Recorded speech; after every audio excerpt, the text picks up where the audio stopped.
শারদীয় দুর্গোৎসবের পর মৌলভীবাজারে বড় উৎসব হয় দোল উৎসব।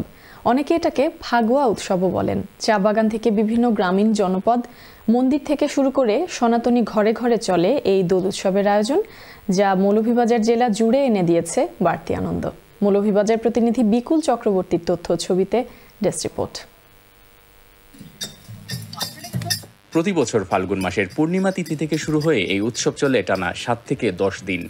সনাতনী শাস্ত্র অনুযায়ী অশুভ বিনাশে ফাল্গুন মাসে দোল পূর্ণিমা তিথিতে চাঁদনি রাতে বন থেকে কাঠ সংগ্রহ করে হোলিকা দাহ করা হয়। এই উৎসবকে অনেকে হোলি উৎসব হিসেবেও অভিহিত করে আসছেন। প্রহ্লাদ হরিভক্ত ছিলেন, হরিভক্তকে মারার জন্য প্রহ্লাদ তার বাবাই অনেক প্রচেষ্টা চালায়। হোলিকা বলল, দাদা আমি এই হরিভক্তকে আমি মারতে পারবো, কারণ আমার প্রধান আমার বউর প্রাপ্তি ছিল যে আমার কাছে একটা চাদর আছে, ওই চাদরের অনুযায়ী আমি তাকে জ্বালিয়ে ভস্ম করে দিব। ভগবান যাকে রক্ষা করতে পারেন তাকে কেউ মারার জন্য কোনো ব্যক্তি এখনো জন্ম নেয় নাই। এটারই প্রমাণ হোলিকা, আমরা যাকে হোলিকা দাহ বলি।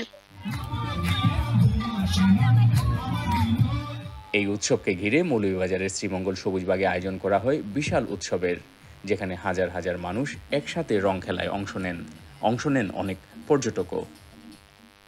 রঞ্জিত হয়ে সবাই এনজয় করছে শান্তিপূর্ণভাবে, কোনো বিশৃঙ্খলা নাই। সবাই আমরা একে অপরকে সাহায্য সহযোগিতা করছি, প্লাস আমাদের সাংবাদিক ভাইয়েরা, প্রশাসনের লোকেরাও আমাদের যথেষ্ট পরিমাণ সাহায্য সহযোগিতা করে। আমি শ্রীমঙ্গলে ঘুরতে এসেছিলাম, আমি টুরিস্ট অনেক জায়গায় ঘুরি।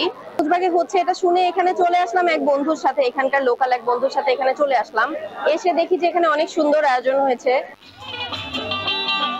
বিশেষ করে মৌলভীবাজারের চা বাগানে এই উৎসবটি বৃহৎ আকারে পালিত হয়। এর জন্য বাগান থেকে শ্রমিকদের বোনাসও দেয়া হয়। এই সময় চা শ্রমিকরা অন্যরকম আনন্দে মেতে ওঠেন। প্রথম দিন তারা কাদামাটি দিয়ে একজন আরেকজনকে রাঙিয়ে দেয়। পরের দিন থেকে শুরু হয় রং খেলা, সাথে চলে নানান অনুষ্ঠান।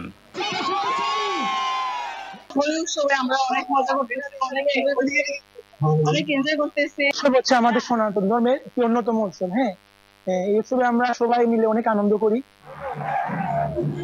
এই উৎসব নিয়ে শ্রীমঙ্গল উপজেলা নির্বাহী অফিসার জানান, এটি স্থানীয়দের সুস্থ ও স্বাভাবিক সমাজ গঠনের রসদ যোগায়। একটি সুস্থ স্বাভাবিক সমাজ কাঠামো গঠনের উদ্যোগ দেয় এবং আমাদেরকে উৎসাহিত করে, এবং এর মাধ্যমে আমরা পরস্পরের সাথে দেখা সাক্ষাৎ হয় এবং একে অন্যের খোঁজখবর নিতে পারি, এবং যার মধ্যে যে বন্ধুত্ব বা প্রিয়তা বা যে আমাদের একে অন্যের প্রতি যে মমত্ববোধ সেটা জাগ্রত হয়। এই দোল বা ফাগুয়া উৎসবের সাথে জড়িয়ে আছে রাধাকৃষ্ণের অমর প্রেম কাহিনী, তেমনি আছে অশুভকে হারিয়ে শুভ শক্তির জয়। Moniruddin Manju, channel S news desk.